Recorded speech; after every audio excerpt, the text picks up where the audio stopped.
Bismillahirrahmanirrahim. Innal hamdalillah nahmaduhu wa nasta'inuhu wa nastahdihi wa nastaghfiruh wa na'udzu billahi min syururi anfusina wa min sayyiati a'malina. May yahdihillahu fala mudhillalah wa may yudlil fala hadiyalah. Asyhadu an la ilaha illallah wa asyhadu anna Muhammadan abduhu wa rasuluh. Allahumma salli wa sallim wa barik ala hadzal nabiyil karim wa ala alihi wa sahbihi ajma'in, amma ba'd. Yang saya hormati pengerusi Lembaga Takbir Masjid Ar-Rahmah, ahli jurukuasa masjid, tuan-tuan imam, tuan-tuan guru, para asatizah, ibu-ibu dan ayah-ayah yang saya kasihi, serta para jemaah rahimakumullah. Assalamualaikum warahmatullahi wabarakatuh. Alhamdulillah, kita mengatur setinggi rasa syukur kepada Allah Ta'ala. Pada hari ini kita dapat menyambung kelas takmir kita secara rakaman dan kita dapat mengambil manfaat daripada majlis ilmu yang kita adakan pada hari ini. Segala puji dan syukur kita panjatkan kepada Allah Azza wa Jal di atas segala nikmat yang telah dianugerahkan kepada kita. Sesungguhnya dengan memuji Allah, maka segala keperluan kita akan dipenuhi oleh Allah Azza wa Jal.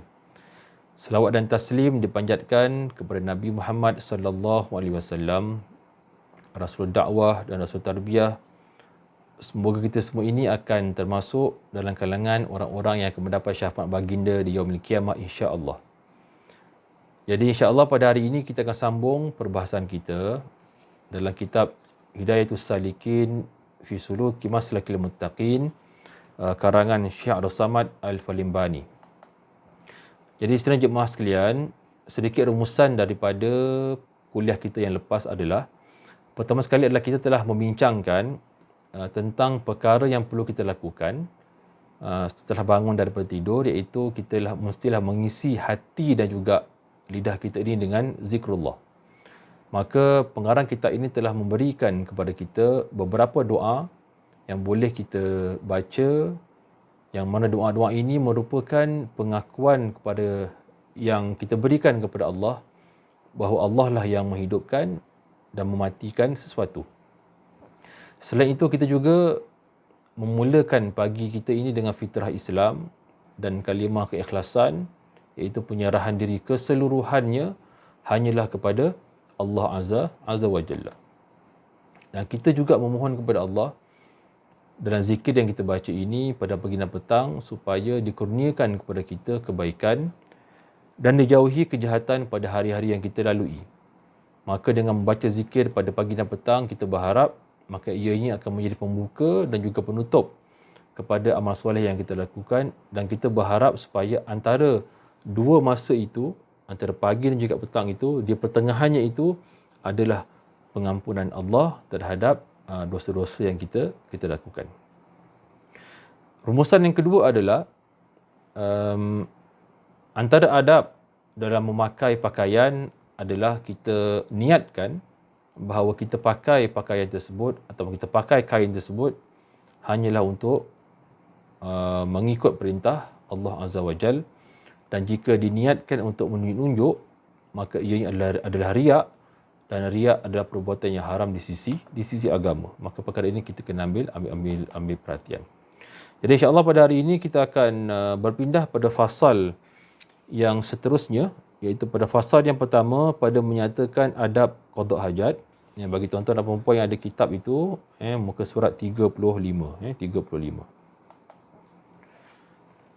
Baik. Fasal yang pertama pada menyatakan adab qada hajat. Maka apabila engkau hendak masuk ke dalam tandas, sama ada hendak qada hajat atau lainnya, maka hendaklah engkau dahulukan ketika masuk itu akan kakimu yang kiri. Maka di sini adab yang pertama adalah apabila kita hendak masuk ke dalam tandas, maka masuk dengan kaki kiri, dan juga diperintahkan untuk membaca doa. Jadi kenapa kita perlu masuk gunakan kaki kiri, bukan kaki kanan? Sebabnya adalah tandas ini adalah tempat yang jauh daripada rahmat. Syaitan memang suka berada di tempat yang gelap, tempat yang kotor, berbau, dan juga tempat pembuangan najis. Selain itu, ada juga kajian daripada seorang doktor tentang rahsia sunnah Nabi SAW, yang mana Nabi menyuruh kita ini untuk masuk ke dalam tandas menggunakan kaki kiri, dan keluar menggunakan kaki kanan. Antara kajian yang didapat ada dia mengatakan bahawa kaki kanan ni Tuhan jadikan dia kaki yang kuat dan laju. Yang kaki kanan Allah jadikan kaki yang kuat dan laju, manakala kaki kiri adalah kaki yang perlahan dan kaki yang agak lemah. Jadi bila kita langkah ke dalam toilet itu menggunakan kaki kanan, risiko untuk jatuh sangat tinggi. Risiko untuk tergelincir sangat tinggi. Sebab kaki kanan ni kaki yang kuat dan kaki yang laju. Dan kalau kita masuk ke dalam dalam tandas itu menggunakan kaki kanan, kemudian tergelincir, kaki kiri tak akan mampu untuk menampung badan kita. Terutama kalau siapa yang badan besar, memang kaki kiri tak akan mampu untuk menampung. Tapi bila kita masuk ke dalam toilet menggunakan kaki kiri, dan kaki kiri adalah kaki yang lemah dan perlahan, dan risiko untuk tergelincir ni sangat kurang lah, sebab kita akan berhati-hati untuk masuk ke dalam toilet disebabkan permukaan lantai yang licin. Kalaulah tergelincir pun dekat dalam toilet, ketika kita masuk menggunakan kaki kiri itu, kan, tapi kita ada kaki kanan yang kuat dan dia boleh menampung berat badan kita yang berat ni lah. Jadi badan kita akan seimbang dan kita tidak akan terjatuh. Bahkan kalau kita lihat dalam banyak peristiwa kan, banyak orang yang kena koma dan stroke kan, adalah berpunca daripada jatuh dalam bilik air. Dalam bilik air. Jadi kaki kanan lebih kuat daripada kaki kiri. Maka bila kita masuk menggunakan kaki kiri, andai kata tergelincir, kaki kanan tu boleh menampung badan kita supaya dia boleh seimbang dan mudah untuk kita nak adjust lah badan kita ketika terjatuh dalam toilet. Kemudian pada ketika itu baca olehmu bismillahi a'udzubillahi minarrajsil khabithil mukhbith asyaitanir rajim. Maksudnya dengan nama Allah, aku berlindung dengan Allah daripada kekotoran najis yang jahat, lagi suka menyuruh yang lain membuat kejahatan, iaitu syaitan yang terkutuk. Maka di sini kita dianjurkan untuk membaca doa masuk tandas di luar tandas. Yang jangan baca dalam tandas. Baca doa tu di luar tandas. Doa yang biasa kita baca, Bismillahi Allahumma inni a'udzubika minal khubusi wal khaba'ith. Dengan nama Allah, ya Allah, aku berlindung denganmu daripada syaitan jantan dan juga syaitan betina. Sebabnya apa? Masuk ke dalam tandas adalah masuk ke tempat yang tak baik. Jadi bila kita baca doa, kita kena faham bahawa syaitan ada dalam tandas.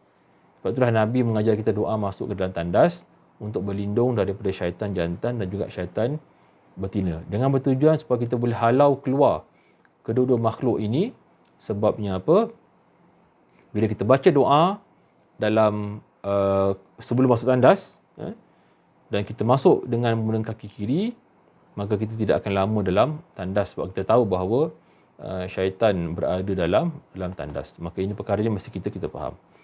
Dan malangnya ada juga macam anak-anak kita ni kadang masuk toilet, masuk saja tak baca doa, dah tak baca doa.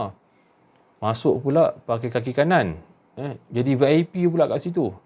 Termenung lama dekat dalam tandas. Jadi syaitan ni akan hasut macam-macam dalam kepala dia. Dan paling malang sekali dalam masuk toilet tak baca doa. Ada yang menyanyi pula dalam toilet tu. Siap menari-nari pula, berjoget-joget pula dalam tandas. Jadi jangan bercakap dalam tandas. Jangan lama dalam toilet ni. Jangan menyanyi dan baca doa sebelum masuk tandas, maka kita akan halau anak cucu syaitan yang akan mengganggu kita dalam toilet. Dan doa yang kita baca ini, Allahumma inni a'udzubika minal khubuthi wal khaba'ith, adalah doa yang sahih, sabit daripada Nabi SAW. Maka ini ada adab yang pertama lah, iaitu masuk dengan kaki kiri dan kita baca doa sebelum masuk ke dalam tandas.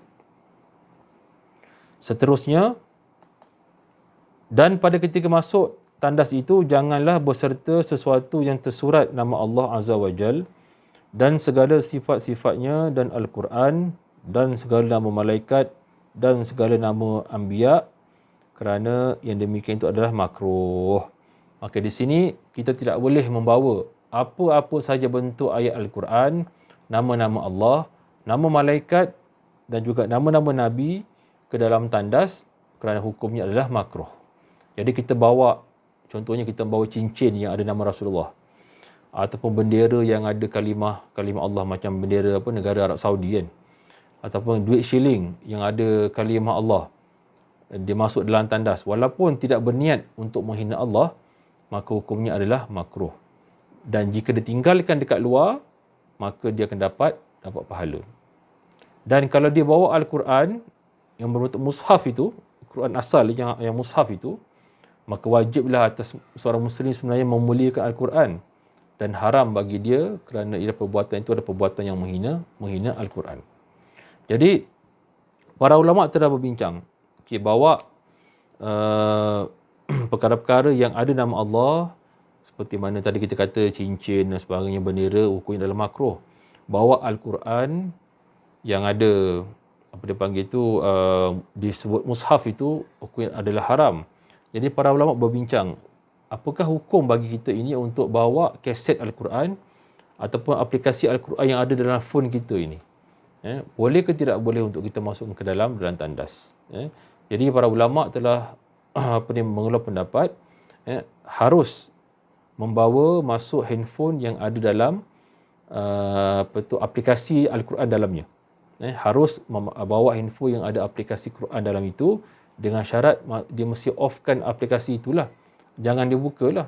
Kalau dia buka juga Al-Quran tadi, maka hukumnya adalah haram kerana ia adalah perkara yang merendah-rendahkan Al-Quran. Buka Al-Quran dalam tandas.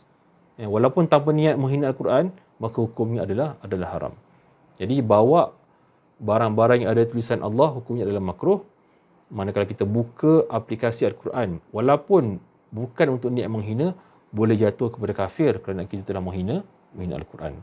Jadi Al-Quran yang ada dalam phone kita ini kita boleh bawa masuk dengan syarat jangan dibuka aplikasi itu.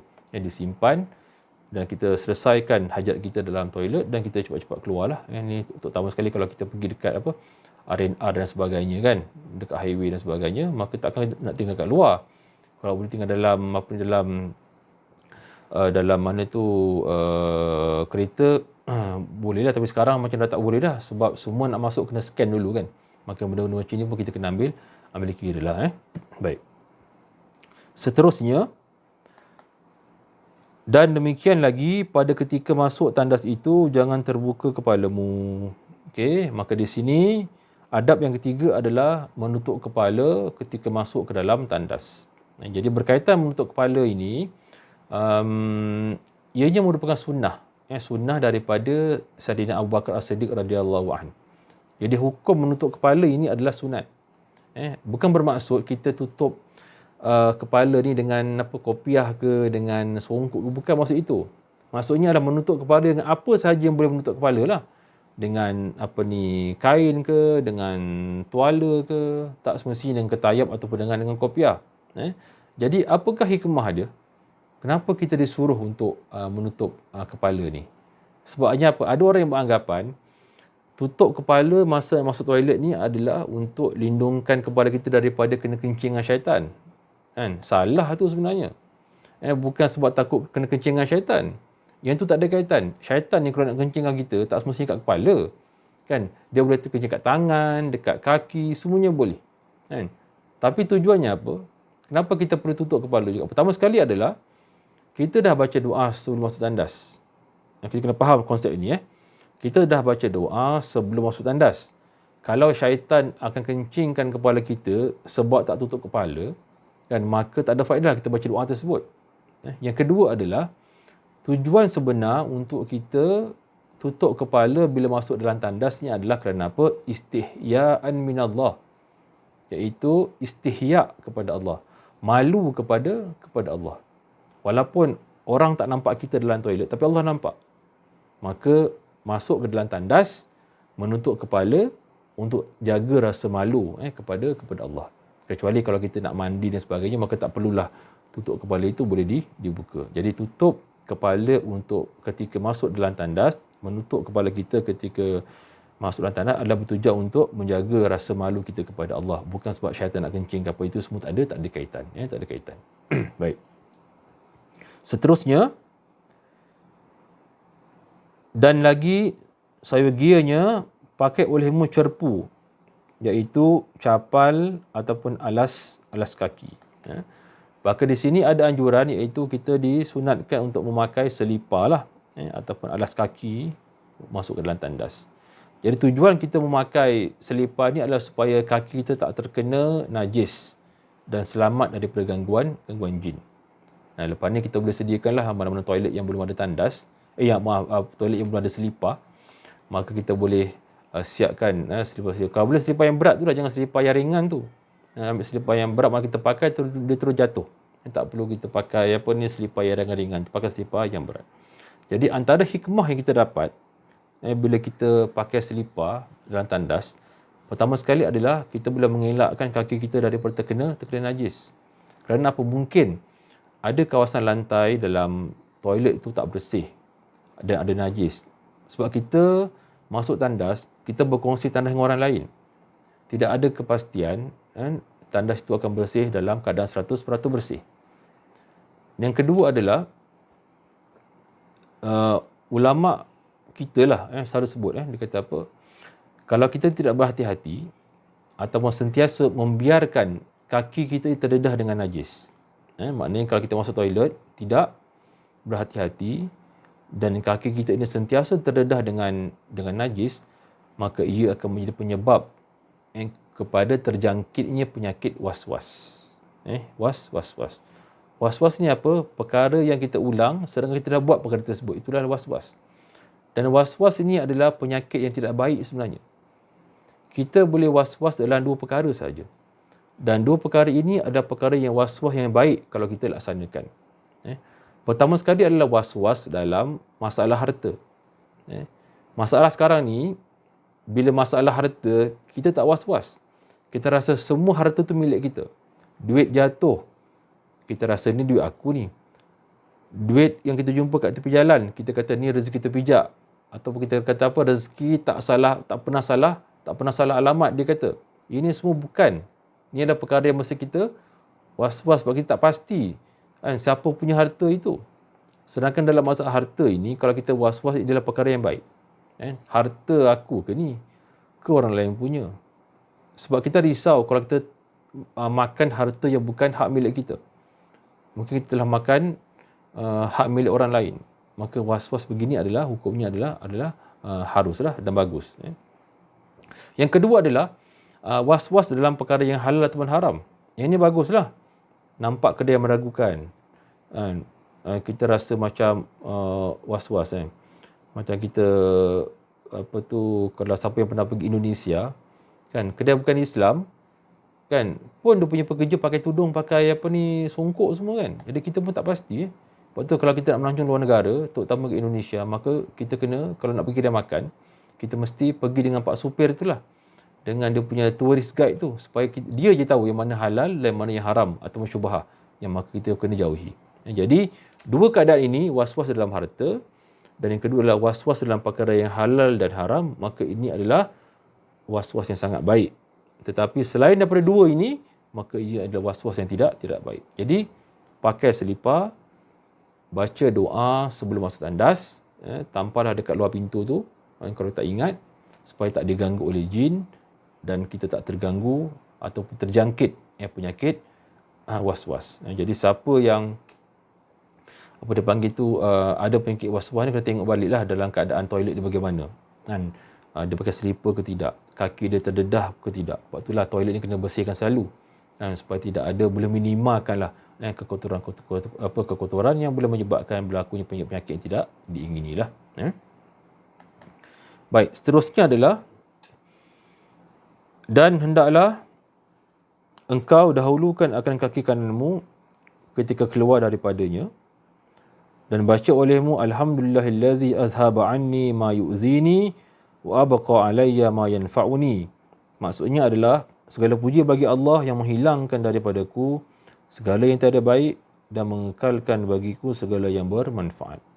Maka di sini anjuran di mana kita keluar tandas dengan kaki kanan, sebab kita keluar daripada tempat yang jauh daripada rahmat ke tempat yang banyak rahmat. Sebab itulah masjid ini, kita masuk dengan kaki kanan, keluar daripada guna kaki kiri. Sebabnya apa? Sebab masuk masjid ada tempat yang banyak rahmat, dan bila kita keluar bila kita keluar, maka kita akan keluar tempat yang kurang rahmatnya.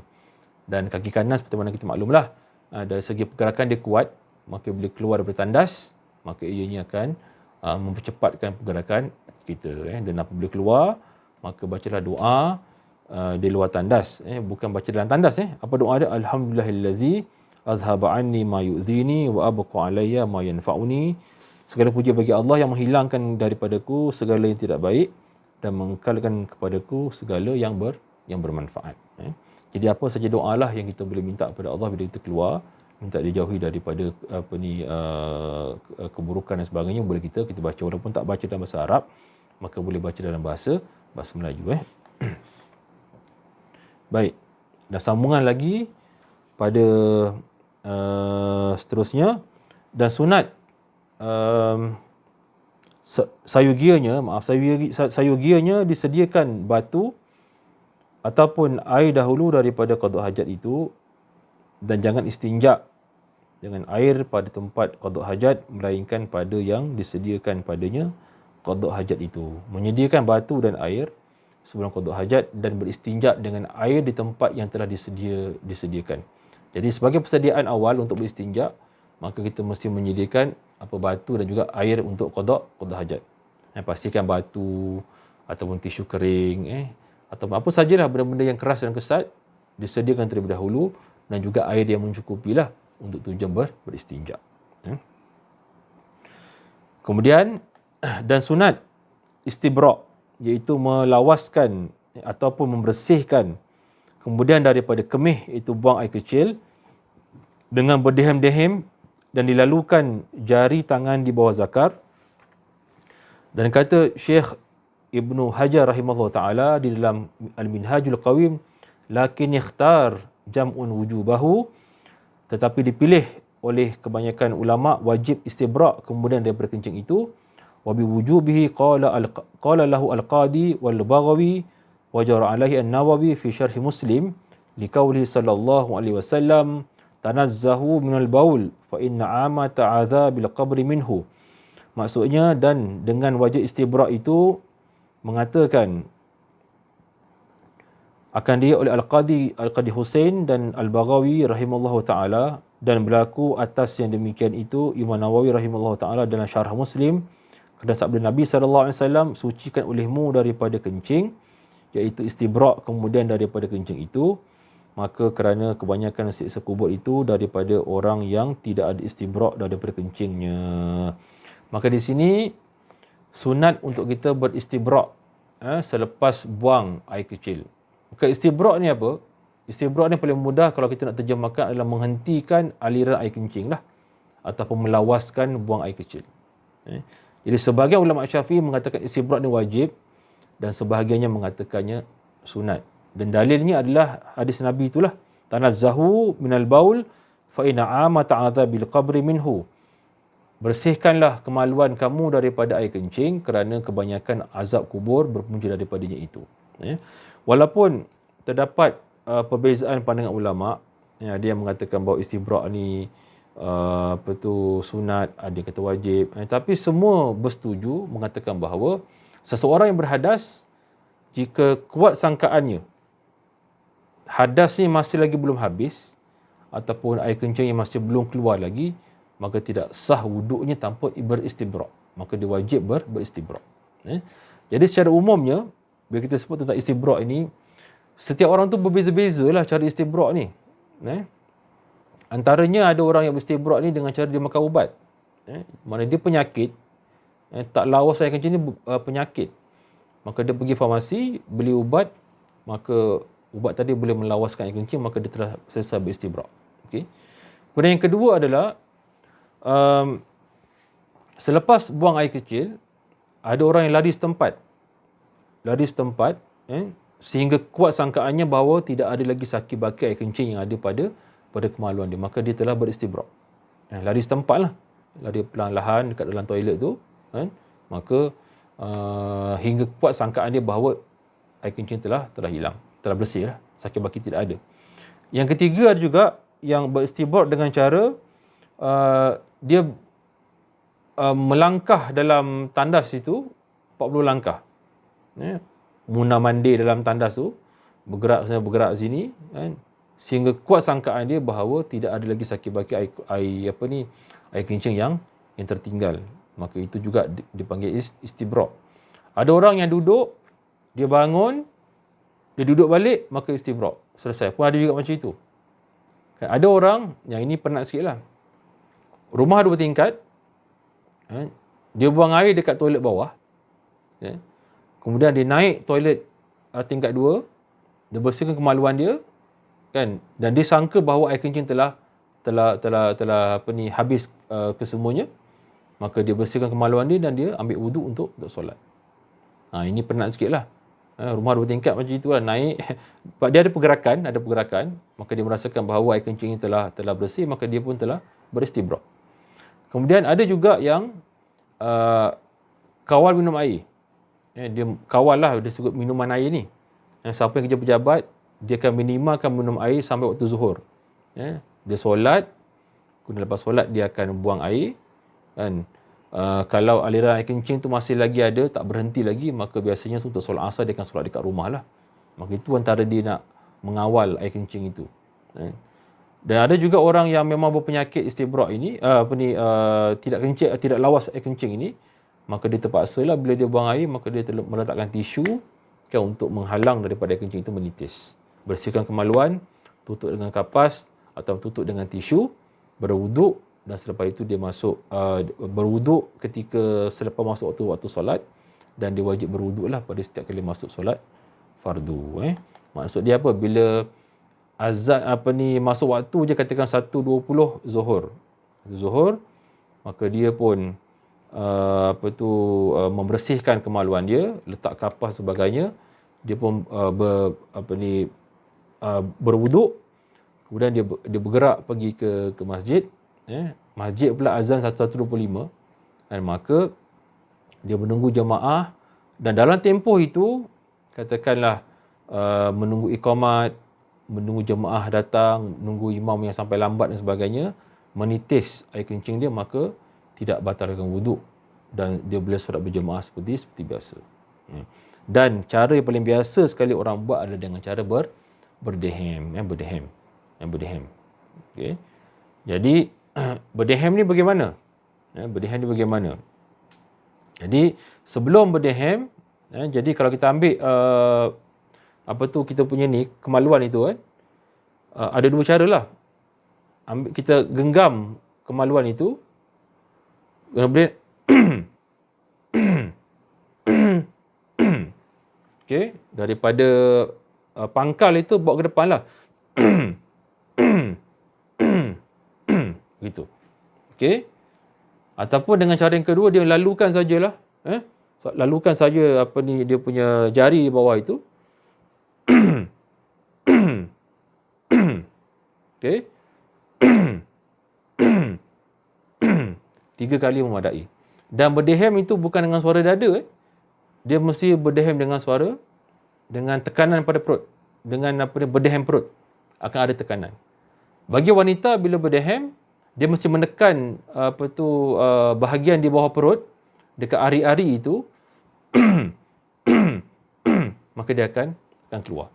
Jadi kena usahakan jugalah untuk buat istibrak ini. Sebab doktor pernah menyatakan bahawa air kencing yang terakhir tu sebenarnya yang paling kotor berbanding dengan yang awal-awal tu. Macam umpama kita dah minum air, bila minum air ada keladak kat bawah dia tu kan, itulah umpamanya lah. So mesti dibersihkan. So dengan antara caranya adalah berdehem. Tapi istibrak ni buatlah semampu yang boleh ajalah.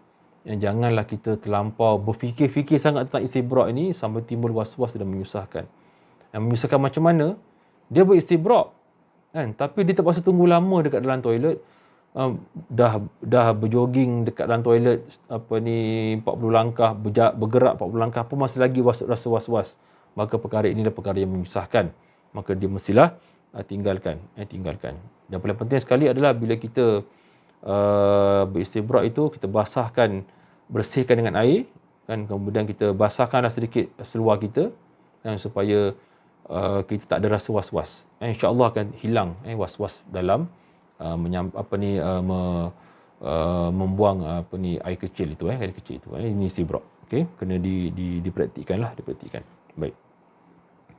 Seterusnya, dan jangan engkau buka auratmu dahulu daripada sampai kepada tempat duduk bagi qada hajat itu. Maka di sini jangan buka aurat sebelum berada di tempat duduk ataupun tempat yang dikhaskan untuk qada hajat. Jadi adab seterusnya adalah jangan kita mendedahkan aurat kita secara terus sebelum kita berada di tempat tandas itulah. Terutama sekali bila kita berada dekat tandas, dekat R&R, tempat kencing tu agak terbuka, dan kalau katakan toilet penuh dan kita pun dah tak tahan nak buang air, maka bila sampai saja dekat situ, maka kita buka aurat secara perlahan-lahan, sedikit-sedikit. Jadi bila nak buang air, barulah kita buka teruslah. Kenapa kita cuba nak tasatur dipanggil? Tasatur. Tasatur ni apa? Kita cuba sedaya upaya untuk menutup aurat kita supaya kita buka aurat ini hanya pada keadaan yang darurat saja. Pada keadaan yang sangat-sangat memerlukan saja. Kalau tak perlu, maka kita tidak akan buka aurat kita. Sebab tandas yang terbuka ini dia melibatkan orang lain. Orang lain ada dan sebagainya. Tapi kalau tandas dalam rumah, dia tak ada masalah sebab dia tak melibatkan orang lain. Jadi minimalkan membuka aurat lebih awal sebelum kita menunaikan qada hajat. Qada hajat. Seterusnya, dan jangan engkau hadapkan ke matahari dan bulan, dan jangan engkau menghadap kiblat, dan jangan engkau belakangkan akan dia. Maka di sini kita tidak dibenarkan untuk menghadap matahari ataupun bulan dan tidak menghadap ataupun membelakangkan kiblat. Dan perkara ini adalah sabit daripada Nabi sallallahu alaihi wasallam, yang Nabi melarang seseorang itu membuang air dengan menghadap kiblat ataupun membelakangkan kiblat. Cuma di sini saya nak bawa pandangan ulama lah, pandangan ulama berkaitan perkara ini. Pandangan pertama adalah kalau toilet kita itu berada di depan katil dalam bilik. Toilet berada di depan katil dalam bilik kita. Katil tidur lah, untuk tidur. Dan kita solat menghadap ke bilik air itu. Memang kiblat tu dia menghadap ke bilik air. Maka yang tu tak menjadi masalah lah sebab direction dia begitu. Sebab kita beli rumah, kita pun tak tahu bagaimana aurat, dia punya kiblat dan sebagainya. Tapi bila kita solat, dia punya kiblat tu memang menghadap ke bilik air, maka itu tak boleh nak diubah. Jadi yang kita boleh adjust adalah ketika kita nak buang air itu, maka kedudukan mangkuk tandas tu yang dibina menghadap ataupun belakang kiblat, yang itu kita kena tengok. Kedudukan mangkuk tandas tu. Adakah dia dibina menghadap ataupun belakang kiblat? Kalau dia dibina menghadap ataupun belakang kiblat, maka kita pula buang air menghadap kiblat ataupun belakang kiblat, maka yang itu tak boleh. Tak boleh. Tapi kalau rumah tu dah siap, nak pecahkan jadi masalah, rumah sewa pula itu, dan secara jelas memang bila kita buang air tu memang menghadap ke kiblat ataupun membelakangkan kiblat, maka kita adjust saja badan kita ini semasa buang air supaya tidak menghadap ataupun membelakangkan kiblat. Ini pandangan yang pertama. Yang mana kalau katakan kedudukan mangkuk tandas tu memang menghadap kiblat, maka kita adjust badan kita lah supaya tidak membelakangkan ataupun menghadap kiblat. Ini pandangan yang pertama. Pandangan pertama. Pandangan yang kedua adalah larangan menghadap kiblat ataupun belakang kiblat itu hanyalah terpakai bila kita buang air di tempat yang terbuka, seperti dekat kawasan lapangan, dekat sungai, dekat lautan, dekat ladang ke, nak buang air kecil dekat dalam dekat kelapa sawit ataupun dekat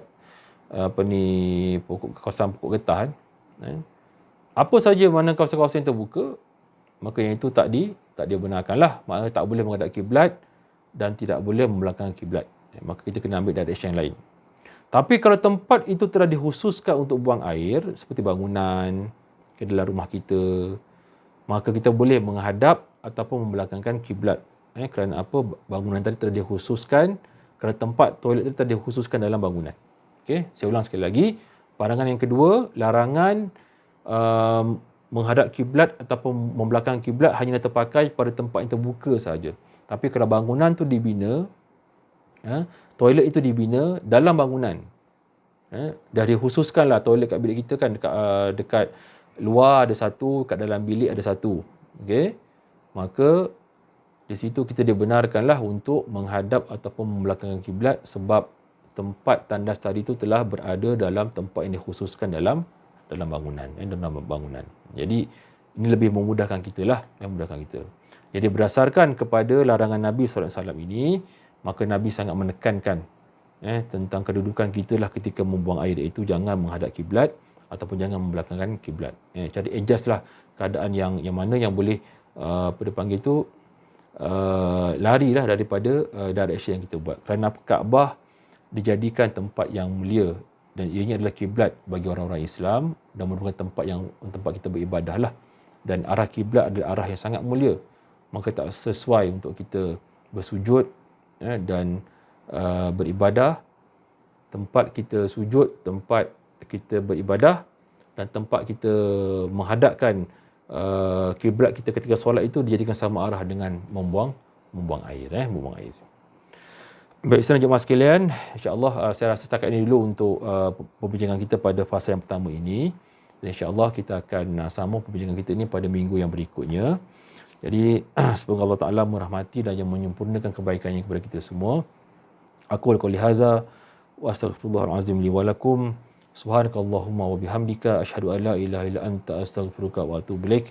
Bismillahirrahmanirrahim. Wal 'asr innal insana fi khusr illa allazina amanu wa 'amilus solihat wa tawasaw bil haqq wa tawasaw bis sabr wa akhiru da'wana alhamdulillahirabbil alamin. Sekian, assalamualaikum warahmatullahi wabarakatuh.